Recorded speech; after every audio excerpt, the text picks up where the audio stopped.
Even if you are neurodiverse and feel like you have superpowers like I do, we are not walking, talking heads in jars. We have bodies, we have minds, we have souls, and we need to love and nourish them so that we can be the best version of ourselves and use the gifts that we've been given to the fullest. Hello, thanks for stopping by.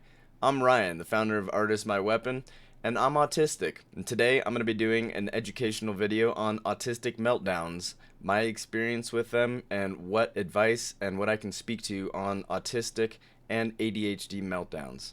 Thanks for stopping by. If you're interested in this, hit that like button, hit that subscribe button. Let's get into it.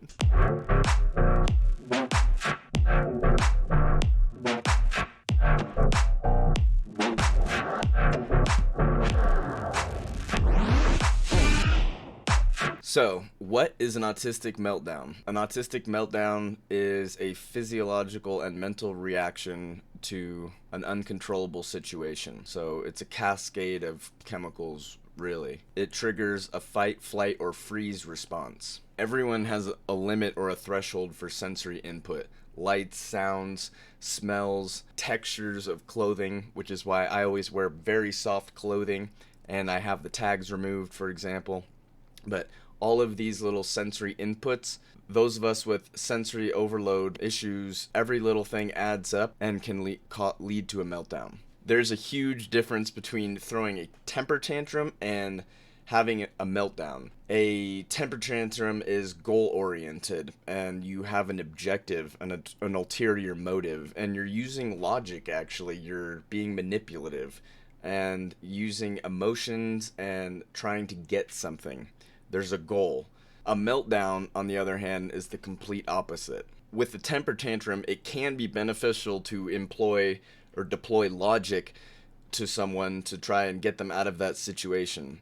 However, with the cyclone whirlwind of emotion and just raw energy that an autistic meltdown is, you cannot combat logic with an illogical situation. It's only going to cause more distress, because when you're trying to problem solve and fix the problem by adding new information to me, that's just adding more sensory input. That's just making the overload runneth over. And the last thing that I need is someone to try and explain the situation, because that's not what I need right now. What I need is, and what most autistic people, if not all, need, is a safe place to retreat to, and know that we have a safe place to retreat to. With SPD, or sensory processing disorder, which ADD and ADHD have as well, this leads to sensory overload when all of these things happen. So for the neurodiverse that are affected by these sensory integration issues, like I was saying, bright lights, loud noises,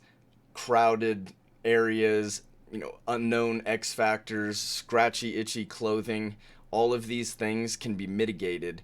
Bad smells. The best way, I'm gonna say this a couple times, the best way to help an autistic person stop a meltdown is by preventing them from happening in the first place. So to prevent a full meltdown from happening, I go to my room and turn the lights off. I can have a candle that has a nice smell. I can go outside and get fresh air, but usually a lot of the times you want to minimize the senses. So having a dark, safe place to go to where you can have stim toys and you can just self-soothe. As long as you're not in a self-harming state, then it is best to stay around people, of course. Having that safe place for me in the back of my mind, that helps reduce that risk. If I'm in a situation where I'm unable to get out of it, that's when a meltdown is going to happen. For me, some of the signs of that a meltdown is going to happen is that I will actually start pacing in circles, and I will just start increasing the pace of my pacing. When I'm the more distressed that I get, the faster my pacing will be.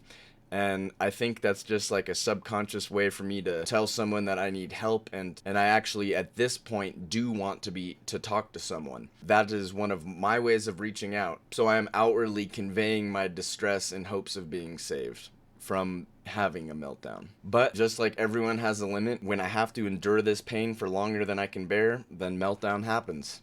I can only describe what my meltdowns are like, as every autistic and neurodivergent person experiences meltdowns differently. It really is a cascade of emotions. It's a panic attack and a mental breakdown, and a major rush of emotions and energy all at once. You really just get tunnel vision. All of your emotions are heightened and you are ultra sensitive. And during that time, memories aren't really being processed the same as when you're not in that state. So it is difficult for me to recall exactly everything about it, but everything is heightened. And afterwards, I really need that time to digest the event mentally and heal from that process.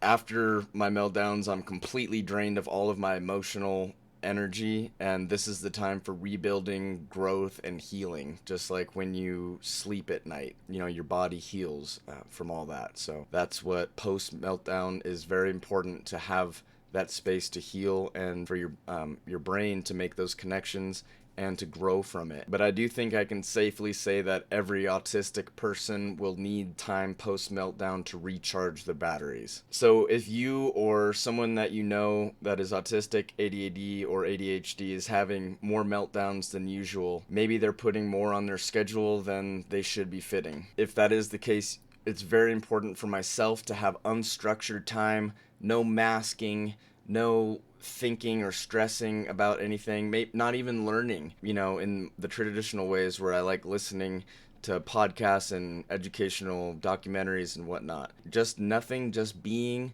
maybe just walking in my garden with my dog and just being calm and being grateful and being just calm is what I need. Because when we don't have that, that's when it just keeps piling on and piling on, and we eventually explode or melt down. With meltdowns, there is the self-harm aspect. I've been punching myself in the face my entire life. Now, right now, I've never done that less, and in fact, I can't even remember the last time that I did it, but it has been less than a year. But it used to happen every day, all day. I mean, just all the time. And it was my regular self-soothing method, was self-harming by punching myself, because I I would, have these meltdowns very frequently, and that was because there was so many of these sensory overload and emotional compounding factors that were causing these meltdowns to happen with a more frequent regularity. Like, I'm going back to the most important way to help an autistic person from having less meltdowns, or to stop them from happening, is to prevent them from happening in the first place. We're all gonna have a meltdown, but having regular meltdowns does not have to be the normal way of life. All change is difficult for an autistic person, even good change. So please structure unstructured downtime to balance out the structured demands of life, and you will be so much happier and grateful. You can accomplish so much in a little time, especially if you're autistic, when you balance and put your mental health first. And you have to love yourself before you can love others, or you'll just keep pouring from an empty cup. And I don't want any of you to pour from empty cups. I want your cups to be super full and you be really happy cups. So that means that we have to treat ourselves like we, the loving people, treat others. Treat yourself how you would treat your best friend or your mom, or just treat yourself like the loving, awesome person that you are, because you deserve the time to stim and to go into the garden and play with your dogs and not put so much pressure on yourself.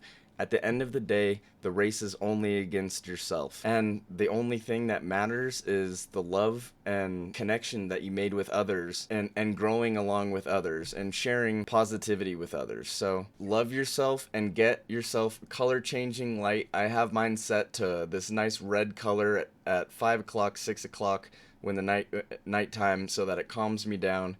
And I wake up to blue-green lights, and I have noise canceling headphones right here that are very important to me. And I have soft clothing. Hand-me-downs get worn down. All of my clothes are from the thrift store because they've been washed so many times that they're all super soft. And please, stim, bring toys with you. Have your stim toys and be gracious to yourself. Don't feel like you have to have such a full schedule. Even if you are neurodiverse and feel like you have superpowers like I do, we are not walking, talking heads in jars. We have bodies, we have minds, we have souls, and we need to love and nourish them so that we can be the best version of ourselves and use the gifts that we've been given to the fullest. So if you are not autistic and you know someone that is, please allow them to stim and do whatever they need to do, because you don't know, it might be preventing a meltdown at that moment. There are going to be a couple follow-up videos because there are differences between autistic and ADHD neurodiverse shutdowns, burnouts, and meltdowns. And I'm going to be talking about the differences and continue this educational series. So thank you so much for stopping by. If you're interested in more of this content, hit that like button, hit that subscribe button. It means the world to me. I wake up every day so excited to be an advocate and to use the gifts that I've been given to spread as much love and knowledge and positivity that I can. Thank you so much for coming by. I'll see you soon. Take care. You are loved. You are awesome. Stay spicy, and I'll see you soon. See ya.